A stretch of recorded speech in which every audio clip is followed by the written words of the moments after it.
इस्लामी जमहूरिया पाकिस्तान से मैं हूं वकार बगा और आप देख रहे हैं मेरा फेसबुक और यूट्यूब चैनल। तैयबा राजा और सनम जावेद के हवाले से गुज़श्ता 2 दिनों से बड़ी तल्ख और हैरत अंगेज खबरें सामने आ रही हैं। इफ्तिखार दुरानी ने बोल न्यूज के प्रोग्राम में बैठ के बताया कि उनके साथ जिनसी तशद्दुद हो रहा है और उसके बाद हवा बदल चुकी है। तैयबा राजा और सनम जावेद जिन्होंने 2 दिन पहले अदालत में खड़े होकर प्रिजन वैन से यह कहा था कि आप लोग क्यों घबरा रहे, हम तो नहीं घबरा रहे। उसके बाद उन्हें निशाने इबरत बनाए जाने का फैसला किया गया और इतलात यह है कि इस वक्त उनके साथ इंतहाई बर्बरियत बरती जा रही है। इस वक्त उन्हें सोने नहीं दिया जा रहा, इस वक्त उन्हें सांस नहीं लेने दिया जा रहा। उनके साथ जिनसी दरिंदगी पे दर पे जिनसी दरिंदे उन पर छोड़े जा रहे हैं और उनको उनकी जिंदगी से नफरत करवाई जा रही है, उनको उनके मौकफ से नफरत करवाई जा रही है। और तैयबा राजा और सनम जावेद को इस हद तक मजबूर कर दिया गया है कि वो अब जिंदा रहना भी शायद उनके लिए मुहाल हो चुका है। आप अंदाजा लगा सकते हैं कि एक सियासी जमात की उन खवातीन को जिनके नजरियात से आपको इख्तिलाफ था,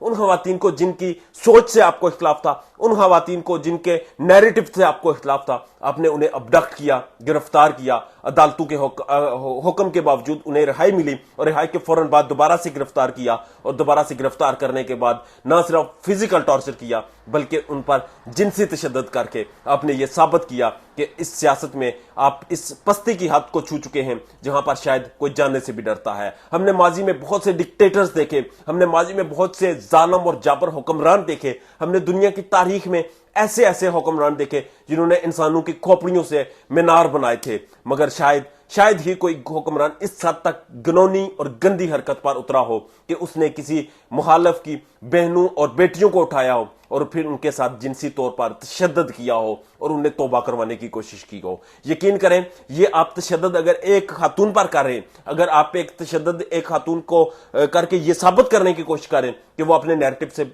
हट जाएगी, तो याद रखें वो तो हट जाएगी, मगर उसकी वजह से जो गम और गुस्सा लोगों के अंदर पैदा हुआ वो आपको लोगों के सामने मुंह दिखाने के काबिल नहीं छोड़ेगा। आज जब कैप्टन सफदर अदालत में पेश हुए तो आपको पता वहां पर क्या हुआ। वुकला ने वहां पर नारे लगाए, वहां पर जब वुकला ने कहा कि मरियम के पापा चोर, तो फिर वहां पर जो हाथापाई हुई, वहां पर जो दकम पेल हुई, वहां पर जो मुक्के और गुस्सुन्ने चले, वो इस चीज का हमाज है कि आप लोग जिस हद तक गिर चुके हैं, अब आप बाहर निकलेंगे तो अवाम आपका गिरेबान पकड़ेगी। 4 दिन पहले मैं इस चीज की सपोर्ट में था कि सियासत जो है वो रवादारी के साथ होनी चाहिए, सियासत जो है वो इज्जत और एहतराम के साथ होनी चाहिए। मगर जब आप मुखालफिन की बहनों और बेटियों को रेप का निशाना बनाएं, जब उनके साथ जिनसी तौर पर इस्तहसाल करें आप उनका, जब उनकी इज्जत के साथ आप खिलवाड़ करें, जब आप उन्हें यह कहें कि अब हम इनके साथ जिनसी तौर पर मुजालम ढाएंगे तो ये अपने मौकफ से पीछे हटेंगी, तो याद रखें इससे सिर्फ और सिर्फ एक होगा कि आपकी लोगों की नजरों में जो रही खई कसर थी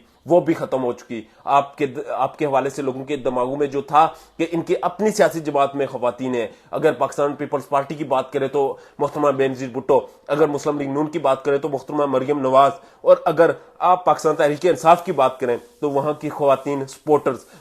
तो एक माहौल ऐसा था, एक सोच ऐसी थी कि शायद खवातीन सियासत में मौजूद हैं, शायद खवातीन की सियासत में प्रेजेंस है, जिसकी वजह से मामलात खुशसलूबी से तय पाएंगे। मगर अब मकाम में अफसोस यह है कि ये सियासी जमातों ने जिस हद तक गंद मचाया और फिर अदारों को और फिर अदारों के अहलकारों को इस काम के लिए इस्तेमाल किया कि शायद उसके लिए कोई तारीख या कोई सियासी मुल्क इस चीज का सोच भी नहीं सकता। ये सियासत नहीं, ये जमहूरियत नहीं, ये डिक्टेटरशिप है और ये इतनी बुरी अमरीयत है कि जिसका आप शायद तसव्वुर भी नहीं कर सकते। अब देखना यह है कि क्या इस बुरे तरीन आमराना दौर से गुजर कर पाकिस्तान तहरीक इंसाफ की वो खवातीन वापस स्टेबल हो पाएंगी या नहीं। अपना ढेर ज्यादा ख्याल रखिएगा और हमारे चैनल का भी इजाजत दीजिए। अल्लाह ने के बाद।